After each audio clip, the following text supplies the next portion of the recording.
दोस्तों, आज मैं आपको एक कहानी के माध्यम से बताऊंगी कि हमें एकाग्रता को कैसे बनाए रखनी चाहिए। एक बार 4 साधु ने 2 सप्ताह कुछ नहीं बोलने का और चुपचाप ध्यान करने का निश्चय किया। उन्होंने इस अभ्यास के प्रतीक में एक मोमबत्ती जलाई, जो उन्हें यह याद दिलाएगी कि बिना कुछ बोले हमें ध्यान करनी है। इसके बाद उन्होंने ध्यान करना शुरू किया। पहले दिन रात होते होते मोमबत्ती टिमटिमाई और फिर बुझ गई। यह देखकर पहले साधु ने कहा, अरे नहीं, यह मोमबत्ती तो बुझ गई। दूसरे साधु ने कहा, हमें कुछ नहीं बोलनी चाहिए थी, हमने तो ना बोलने की कसम खाई थी। तब तीसरे साधु ने कहा, तुम दोनों को कुछ बोलने की जरूरत नहीं थी। चौथा साधु हंसा और बोला, मैं अकेला बच गया जिसने कुछ नहीं बोला। दोस्तों, उन सभी के बोलने के अलग अलग कारण थे, लेकिन चारों में से प्रत्येक ने बिना कुछ सोचे तुरंत अपने विचार रख दिए। उनमें से किसी ने भी अपनी स्थिति को सुधारने का प्रयास नहीं किया। उसी आश्रम में उनके अलावा एक बूढ़ा बुद्धिमान साधु भी रहा करता था।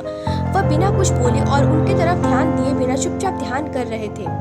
इस तरह से उस बुद्धिमान साधु ने बिना एक शब्द बोले हुए उन चारों को उनकी गलती का एहसास करा दिया, जो वह चारों बोलकर नहीं करा पाए। बिना कुछ सोचे समझे और जरूरत से ज्यादा बोलने पर हमें लोगों के सामने खुद ही शर्मिंदा होना पड़ता है। एक समझदार व्यक्ति किसी के बिना मांगे सलाह नहीं देता, क्योंकि वह जानता है कि बिना मांगे दी गई सलाह की कोई मतलब नहीं होता और ना ही सामने वाला उस सलाह को मानता है।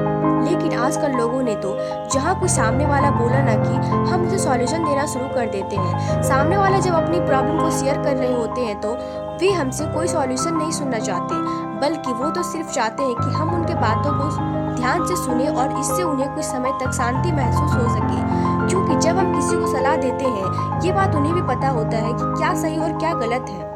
इसलिए जब अगली बार से कोई अपनी प्रॉब्लम को शेयर करे तो उनके बातों को ध्यान से सुने, उसे सलाह देना ना शुरू कर दे जब तक उसने मांगी ना हो। क्योंकि सामने वाला इंसान हमसे बस इतना ही चाहता है कि हम उनकी बातों को ध्यान से सुने और समझे। ये बात तो आप लोगों ने भी सुनी होगी कि हम जितना ही कम बोलते हैं उतना ही हम समझदार और सजग होते जाते हैं, और इसका उल्टा भी उतना ही सही है। जो जितना बुद्धिमान होता है वो उतना ही कम बोलता है। तो दोस्तों, मैं आशा करती हूँ कि आप इस कहानी के माध्यम से समझ गए होंगे कि हमें ज़रूरत से ज़्यादा नहीं बोलनी चाहिए। तो thanks for watching this video. मेरे नेक्स्ट वीडियो के लिए चैनल को सब्सक्राइब जरूर करना और ज़्यादा से ज़्यादा अपने दोस्तों के साथ शेयर करना।